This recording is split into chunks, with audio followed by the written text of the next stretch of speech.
ça devient beaucoup plus intéressant parce que ici, vous voyez, Paul met en relief deux vocables. Il met en relief deux âges de développement. En premier, il dit, il y a un moment où j'étais enfant. Quoique vivant, quoi qu'on me regardait, mais j'étais un enfant. Un enfant, j'avais ma façon de m'exprimer. Et quand je parlais, tout était normal parce que c'était lié à mon âge, c'était lié à mon statut d'enfant. J'étais un enfant. J'avais ma façon. Donc je dégageais ma logique autrement. J'avais ma façon de réfléchir, mais parce que j'étais enfant. Mais il dit, mais cela n'était pas permanent. Cela ne pouvait pas continuer ainsi dans très important. J'étais autrefois enfant, je parlais, je pensais, je raisonnais. Mais cela, c'était pour un temps. Cela était passable. Cela était supportable. Cela était compréhensible, mais pour un temps. Alors il dit, il est arrivé un moment où je suis devenu homme. Donc, mes facultés se sont développées. Voyez pourquoi je disais dans ma tentative de définition, je disais que la maturité, c'est une période au cours de laquelle les facultés d'un homme se développent, croissent. Et alors là, Paul dit, quand je suis plus enfant, il met en parallèle l'âge de l'enfant et de l'autre côté, il dit, je suis devenu homme. Et alors, parler comme un homme. Écoutez ce qu'il dit. Mais lorsque je suis devenu homme, toutes ces facultés d'enfant qui se manifestaient en moi, je les ai fait disparaître. Est-ce que vous comprenez quelque chose? C'est ne doit pas être un âge permanent. Ça ne peut pas être un âge permanent. Un âge au cours duquel on doit continuer à être comme tel. On doit faire disparaître. On doit faire passer ce qui est bien-aimés frères et sœurs. Écoutez alors maintenant. Je veux faire quelque chose de très important pour dégager de vérité. Chapitre 5, vous pouvez alors comprendre ce relief que l'apôtre Paul dégageait en parlant de ce qu'il était quand il était enfant et de ce qu'il est devenu quand il est devenu homme. Chapitre 5. Épître aux Hébreux, le 5e chapitre, nous allons dégager quelques caractéristiques qui peuvent nous édifier et nous faire comprendre ce qui est encore mineur et ce qui est mature. Au chapitre 5 d'abord, nous prenons le verset 11. À partir du verset 11, nous allons descendre jusqu'au verset 14. Il est écrit ce qui suit. Nous avons beaucoup de choses à dire là-dessus et des choses difficiles à expliquer parce que vous êtes devenus lents à comprendre.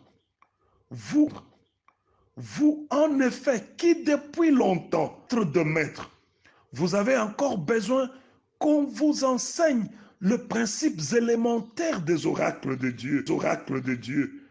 Vous en êtes venus à avoir besoin du lait et non de la nourriture solide. Quiconque en est au lait n'a pas l'expérience de la parole de Dieu, de justice, car il est un enfant. Vous voyez? Il est un enfant. Mais la nourriture solide est pour les hommes. Les hommes faits pour ce dont le jugement est exercé par l'usage à ce qui est bien, à discerner ce qui est bien de chapitre 6, premier verset jusqu'au 3e. La parole de Dieu dit, C'est pourquoi, laissant les éléments de la parole de Christ, tendons à ce qui est parfait. Bien-aimés frères et sœurs, écoutez-moi bien. Je vous dis, je parle de la maturité. Et on ne peut comprendre la maturité qu'en la mettant en relief avec l'enfance ou la minorité, encore mineure. Parce que la maturité, c'est l'opposé de la minorité ou de ce qui est encore mineur. Écoutez ce qui est dit ici. Premièrement, ce qui relève de l'enfant. Parce que je dis, il a mis en relief l'enfant au verset 13 et l'homme fait au verset 14 de Hébreux chapitre 5. Donc, un enfant, c'est quelqu'un qui a la lenteur de la compréhension. Il comprend avec lenteur. Il comprend difficilement. Il lui faut beaucoup de temps pour comprendre. Parce qu'il a sa propre logique à lui. Il a sa façon. Les choses que les hommes font ne voient pas. Lui, il ne les comprend pas si vite comme les hommes adultes. Deuxième chose, ça c'est au verset 11. Au verset 12, la parole, vous qui deviez depuis tout ce temps, avec le temps, vous auriez mis à profit le temps pour que tout ce temps, vous deveniez de maître.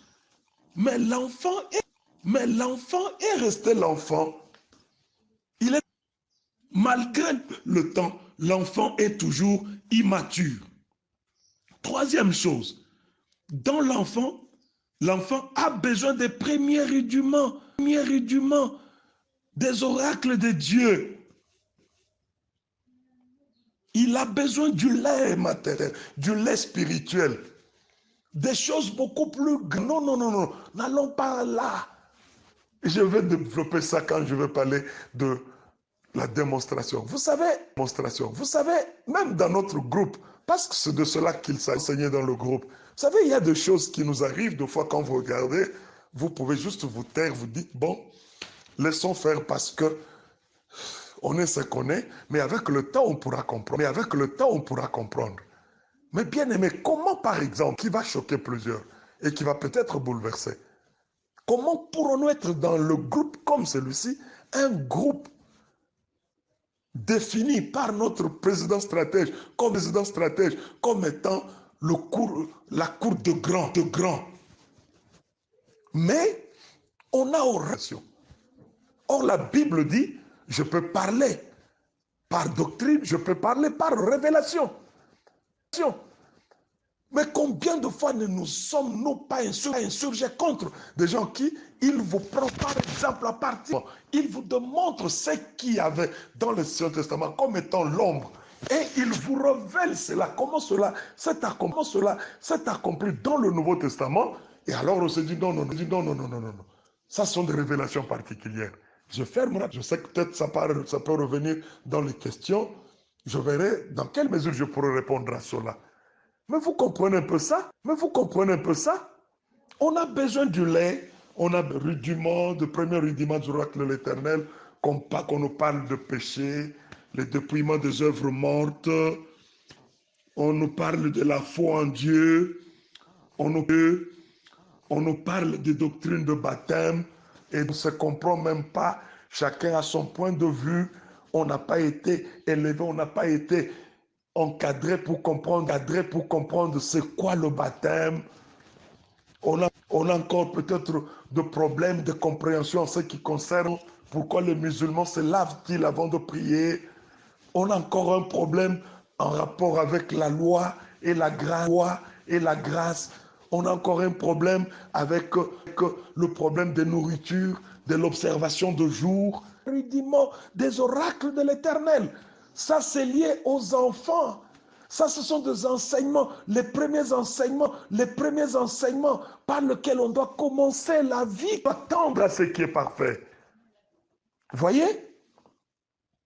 Et la Bible ajoute aussi, dans cette qualification d'enfant, au verset 12 du chapitre 5, on dit, l'enfant n'a pas de l'expérience. Non, c'est le verset 13. Il n'a pas de l'expérience. Il est inexpérimenté. C'est quelqu'un qui n'a pas suffisamment d'expérience, qui peuvent se constituer en l'encre, de sorte que même quand le vent peut venir, quand ça peut venter, ça peut pleuvoir, qu'il soit sonné comme une navire qui a jeté de l'encre, qui fait le surplace, malgré que le vent peut chercher à le pousser par-ci par-là, Pourquoi? Parce qu'on est immature, on n'a pas de la maturité.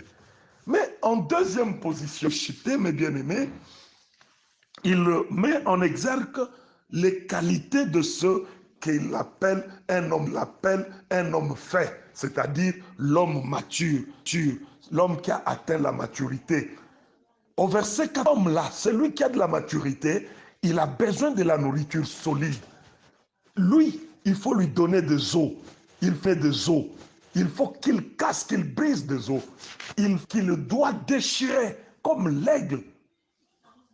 Il a un jugement exercé devant n'importe quoi. Il ne tremble pas. Il n'est pas frustré. Il n'est pas ébranlé par quoi que ce soit. Parce que cet homme-là, il a un jugement exercé. Et au verset 14 toujours, on donne encore un autre aspect de cet homme qui doit être mature. On dit, il a le discernement de ce qui est bien. Et il comprend ce qui est important, ce qui n'est pas important, ce qui est bien et ce qui est mal. Est-ce que vous comprenez ça, mes bien-aimés? De par ce passage. Et au chapitre 6, premier verset, dans ce passage, il y a très explicatifs. Ce qui est très explicatif. Lisons Hébreux chapitre 6. Il dit ceci au verset 3. C'est ce que nous ferons si Dieu, plutôt le verset 2.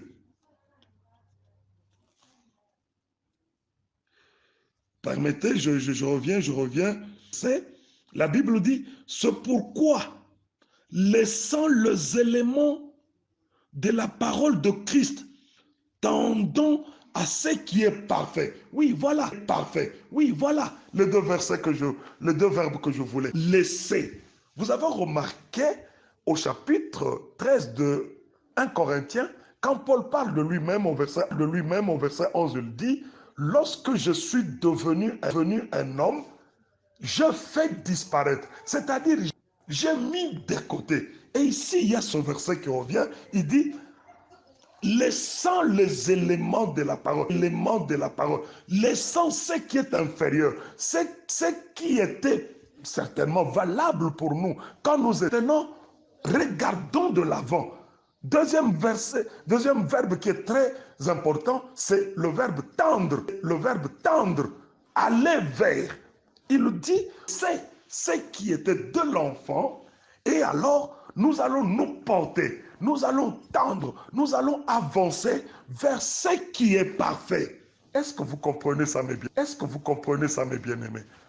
Certainement, ici, on n'a pas parlé en tant que vocable, mais vous comprenez qu'il y a des choses que nous devons mettre de côté.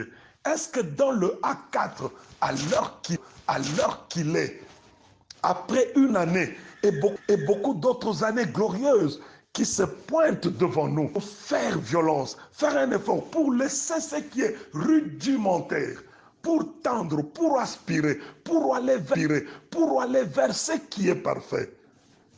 Est-ce que nous pouvons, dans notre comportement de tout le jour, mes bien-aimés, laisser de côté ce qui est rudimentaire? Parce qu'ici, l'écrivain de l'Épître aux Hébreux dit, laissant ce qui est rudimentaire, les premiers oracles, tendons. Il faut, allons. Bien-aimés, il y a des choses qui sont de l'enfance, qu'on doit laisser. Des choses qu'on pouvait comprendre, qu'on pouvait supporter.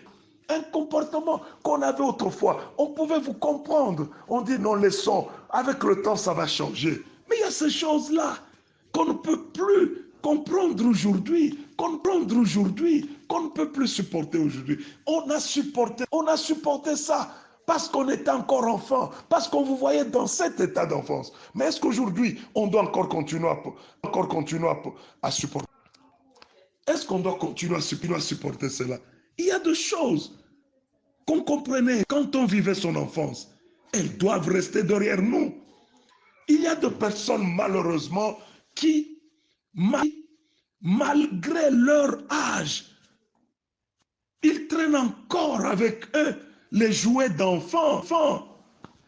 Ils ont encore besoin de leurs jouets. Ils ont encore, on ne peut pas toucher. Rappelez-vous, quand on est enfant, ou alors nous qui sommes parents, vous qui avez encore de petits-enfants, parce que le mien, le tout dernier, il va terminer l'université cette année. Mais vous qui avez encore de petits-enfants, peuvent choyer leurs jouets. Ils ne voudront jamais que personne touche à cela. Mais est-ce qu'à l'âge qu'on a, l'âge que vous avez, vous avez encore besoin de ce jouet? Combien de fois même devant des télévisions, nous nous chamaillons des télécommandes avec les enfants. Ils voudront rentrer dans le dessin animé. Mais malheureusement, avec nous avons des hommes, nous avons des femmes qui, malgré leur temps, malgré le temps qui est écoulé, malgré encore besoin de ce dessin animé. Ils ont encore besoin de leurs jouets. Ils traînent encore avec leurs jouets. Ils ont la nostalgie de leur enfance qu'ils ont difficile de s'en défaire. Et qu'il y a un comportement qu'on peut avoir quand on est enfant, parler comme un enfant, penser comme un enfant, raisonner comme un enfant. Mais devenu homme, on doit faire disparaître ce qui est accepté, toléré et même valable autrefois. Ou même aujourd'hui, ne le sera pas avec le temps, ne le sera pas toujours. Certaines choses que nous supportons au milieu de notre corps, cette manie de l'enfance que nous traînons avec nous, ce sont des choses qui doivent normalement disparaître parce que nous tendons vers ce qui est parfait. On n'aura jamais accès à moins d'acquérir la maturité. Vous savez, mes bien-aimés, dans la vie, c'est là que je vais terminer. Je vois, il ne me reste plus que 2 minutes. Je fais référence à un passé. Le reste, je vais peut-être les exploiter demain quand je vais parler de la manifestation, de la démonstration de la maturité. Allons rapidement dans Galates chapitre 4. Terminé aujourd'hui, mes bien-aimés. Je cherche le passage. Galates chapitre 4, premier verset.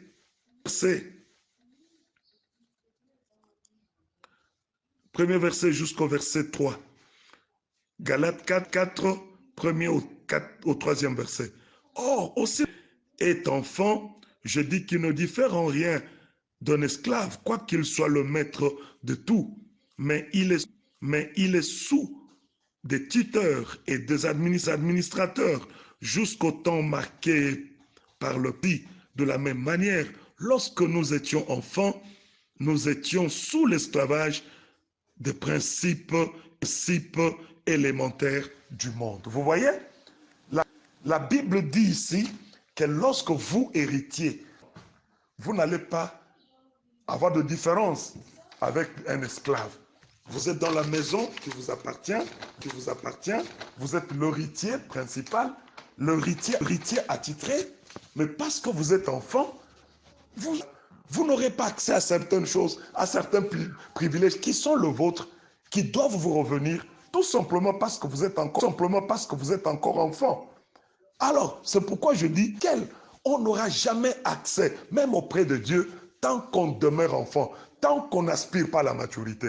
Le Seigneur nous attend à la maturité pour ouvrir d'autres portes, pour ouvrir d'autres accès, nous donner accès à des choses beaucoup. Vous vous rappelez, lorsque Jésus a rencontré Nathanaël, il lui a tout simplement dit, voici un juif dans lequel il n'y a pas de fraude. Nathanaël était merveilleux. Il a dit, oh, tu es le Seigneur. Tu lui as dit quoi? Tu as cru tout simplement parce que je te dis que je t'ai vu sous l'arbre. Mais désormais, tu verras de choses beaucoup plus grandes, beaucoup plus importantes. Donc Nathanaël était appelé à croître, à évoluer avec le Seigneur jusqu'au niveau où il devra avoir accès. Et la Bible dit à ce point-là, c'est dans Jean chapitre 1er, c'est dans Jean chapitre 1er, le Seigneur lui dit, désormais tu verras le ciel ouvert. Est-ce que le ciel peut s'ouvrir au-dessus de votre tête? Sinon, si vous grandissez, sinon vous ne le verrez jamais, à moins de la maturité, à moins que vous grandissiez. Sinon, vous n'allez pas voir la grandeur de Dieu. Les cieux les s'ouvrent. Ainsi, mes bien-aimés, c'était juste cette note explicative. C'était juste cette note explicative que je voulais donner aujourd'hui. Et demain, je vais aller dans le fond, sa démonstration ou de la manifestation de la maturité. C'est là que nous allons exploiter beaucoup de versets bibliques et nous allons parler de manière très directe à quiconque. Que le Seigneur vous bénisse et que le Seigneur bénisse notre plateforme sur les ondes spirituelles de A4. Prions. Père, nous te bénissons pour cette première journée. Merci pour nous avoir donné un langage simple et clair. Nous croyons que tu vas nous utiliser encore puissamment demain. Nous irons dans les profs. Que ta grâce suffise à tous nos bien-aimés de par le monde. Au nom de Jésus. Amen.